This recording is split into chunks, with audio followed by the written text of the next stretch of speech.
Yeah, there's a lot of friends I have actually after I got out. This is how like controlling they are. Is that even though you believe, they still like even if their parents are in it, they still can't talk to people who've been kicked out. Like I have like 50 plus friends who won't talk to me because I talk to my dad who's been kicked out. Wow. You know, and that's the only reason. I've done nothing illegal. I've done nothing wrong. You know, I have a clean record. Whatever. Have you actually had an SP declare? Really? Yeah, that's what I was just gonna ask. Did you get a copy of it? I did, but I threw it out. I was like, you know, whatever. I'd frame that shit. I know. I mean, yeah. I know it would. It's different if you're actually getting one, but right. Yeah. You know, and that means obviously now my brother can't talk to me or whatever. But. So can I ask you more about like your marriage? You kind of hesitated there. Well, you said you were 18. Like, did the church like choose him for you? No. Like I was in love, and that's what pissed me off so much is when they separated me from someone I was in love with. Why did they separate you? Because he wanted to leave. First, what had happened is he did something wrong. He left without their permission. He was trying to escape. He called them because he had nowhere to go. His family's in Scientology. If they had contacted him after he wanted to escape, they would also be kicked out. So he couldn't even contact his family.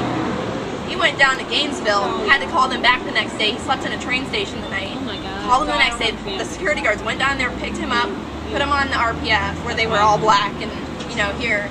And it's super controlled. He's always got to be watched now. They never let me speak to him when he came back. They separated us from that moment. RPF? Yeah, what's RPF? It's rehabilitation project course. Oh, is that kind of like the jail? Yes. Yeah, it's like the bad place you go. How long does he have to stay there? Until he's done. It takes some people 10 years to finish. Wow. But he wanted to leave, and they didn't tell me he wanted to leave even after that. And he went through the proper lines this time and did everything he was supposed to do. And when he left, they never even told me that he had left. There's a German guy that used to be like the head of ISA, who he was the president for years. He went to the RPF. Nobody's seen him in 6 years. Really? Like nobody knows where he is. He used to be like one of the highest officials in Scientology, but I know people's parents. Like when I was growing up, and we went to a place called the Cadet School, where all like the staff's kids go. And I knew these girls who are off staff now, but their parents were on the RPF when they were 6, so they never could see their parents except for maybe once a week.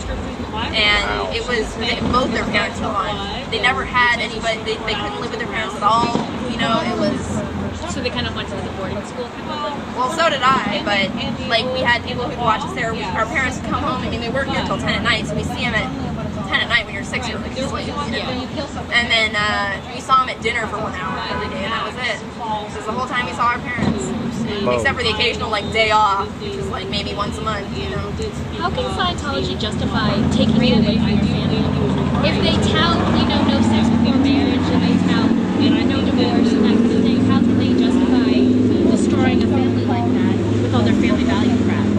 They can't. You know, it's the staff they treat, you know, they don't treat them as important as regular Scientologists. Maybe Scientologists feel like their family is bettering from the courses and whatever because they can spend time together. The staff can't, you know. So it's kind of like again a hypocrisy, you know. Just you say one thing but you're doing another thing with the staff. So there was a guy here today who had a sign that said like, "Let me talk to my mother and father," and he was just like screaming. Yeah. Did you hear that guy? I didn't see him. We showed up late. Again, I don't know if he was in Scientology. Maybe his parents are, and maybe. Still though, I mean, he's obviously had experiences, and he was just like flipping out. Everyone else was like cheering and laughing. Yeah, but it was just like, whoa. That's how he feels about it, and that's the thing is everybody has a different point of view. Like I was talking to a Scientologist yesterday online, and she, you know, I sent that Jenna Miscavige video. I don't know if you guys saw it, but Inside it's the Edition. niece of David Miscavige, and I sent it to all my Scientology friends when I was in. Who weren't talking to me, but I have their MySpace information. I just sent it to all of them. So I mean, I tried to send it to one of them, and one of the girls who was on staff before, she's defending him. She's like, you know. She's like, you're crazy, stop writing me. I just said, you know, screw you, I'm gonna write you if I want to, and if you're annoyed, I'm sorry, you know, but, you know, I get it, she doesn't want to have to be bothered by it. She's like, this is my religious beliefs, I don't need you, you know, what I want to say is not a religion, but I can't say that to someone who believes in it, you know, so I'm just like, you know, I'll respect you, you know, whatever, I don't have to write you if you don't want to hear from me, that's cool. You know. It's about a year old. Like I have the older. Some people do. I mean, I wish somebody would have reached out to me when I wanted to leave. Been like, you can stay with me. You don't have to believe in any of this. Just you can have your own opinion. You know, and I never had that. So that's why I'm trying to reach out to those people who feel like they can't leave, you know. I just wish like more people would come out. I know there's a lot of people with family members still involved, and that's the only reason they're scared to. And I actually talked to another lady last week who wishes she could talk to her family about it, but they're still involved, so she can't. She doesn't like it. She thinks it's trash. They need to work the internet, then you can talk out and do all these things. But if they find out, if Scientology finds out that she's talking out about it, they're going to tell her family, and then she won't be able to talk to them. You know, so she feels like she can talk to me about it. Make an account on an account. Huh? Make an account on an account. Yeah. I don't know. She's just not that busy. You know? It's just I can understand why she's scared. I mean, and her whole family's in it. yeah, it's her whole family. And she loves her family, so what's she going to do? Yeah. Start protesting? I don't know. My opinion is it's designed to make people crazy. Yeah. And I think the only part is that they don't let people talk, and that makes it crazy because they don't feel like anyone is listening. You know, they have to like scream it out to get people to listen to them. It seems you like know? they have all kinds of crazy like procedures too, like the whole thing with Lisa McPherson where they what was it? Introspection rundown. They like didn't let anyone talk to her until she died. That's what you do when you have a psychotic break. They give you something called an introspection rundown, where basically they lock you in a room. At some point, usually around OT3 or OT7, sometimes with the clearing process, people have psychotic episodes. And what happens when you do that is they give you something called a introspection rundown, which is where they lock you in a room over here for 6 days. You have somebody in the room the entire time who's not allowed to talk to you.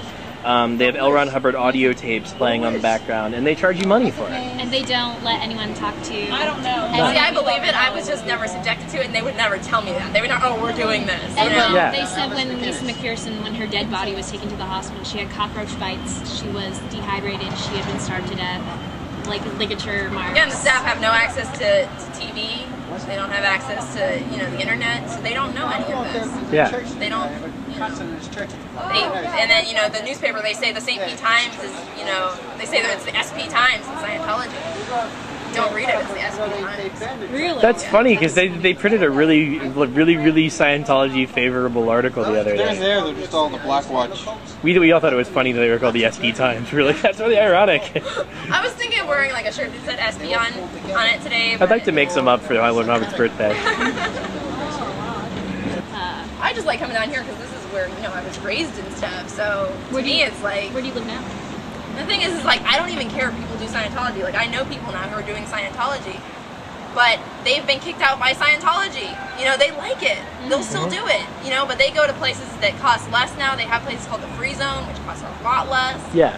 What's holding people is intimidation, and like you said, they cut you off from your family, so you don't know where to go, like your husband. They don't want you to talk, and once you do, and once you're kicked out, they then consider you, like, everyone already has this label of you that you're just this insane person, you know, so anything you say is just...